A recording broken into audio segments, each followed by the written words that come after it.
Ngayon naman papalapit na ang Pasko, hindi may iwasan ang pagbili ng regalo para sa mga kakaanak at mga mahal sa buhay. Subalit naglipa na rin ang mga laruan na nakakalason, kung kaya't nagpalabas ng babala ang Eco Waste Coalition na maging mapanuri. Si Julius Desamburon ang ating tagapagbalita.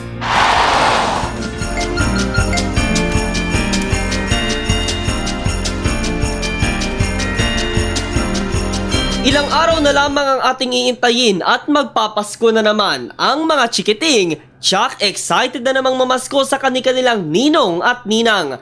At ang mga magulang naghahanda na ding bilhan sila ng mga laruan. Pero teka, bago kayo tuluyang mag-shopping, muling nagpaalala ang isang environmental group sa publiko hinggil sa pagbili ng mga panregalong laruan na may halong nakakalasong kemikal.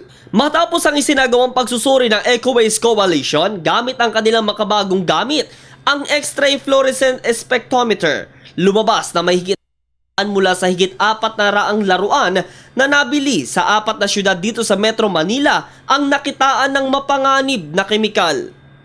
Ilan sa mga kemikal na nagpositibo sa mga laruang ito ay ang antimony, arsenic, cadmium at mercury.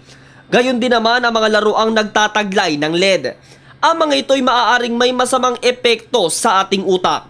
Kaya bilang paalala sa bawat isa sa atin, inilabas ng grupo ang 10 laruang may high lead content na hindi na dapat maibigay sa mga bata. Kabilang na dito ang mga upuang may cartoon characters, manika, at may PVC plastic dress, PVC boxing gloves at yung mga jumping ropes. Babala pa ng grupo, isinasaalang-alang dapat ang kalusugan ng bata. Baka imbes na ngiti ang mamutawi sa kanilang muka ay sakit ang dulot nito sa kanila. Ang labis na exposure ng mga bata sa nakalalasong kemikal tulad ng lead ay maaaring humantong sa mental retardation, hirap sa pagkatuto, amnesia at behavioral problems. Payo pa nila na iwasan ang pagbili ng mga laruang matatapang ang amoy. Mabuti din namang basahin muna ang product label upang matiyak na pasado ito sa requirements at dumaan sa masusing inspeksyon ng pamahalaan gaya ng Health Department.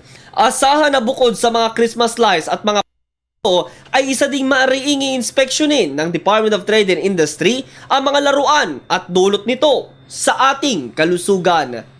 Maagang pagbati po ng maligayang Pasko para sa Telebisyon ng Bayan. Ako, si Julius Desamburon.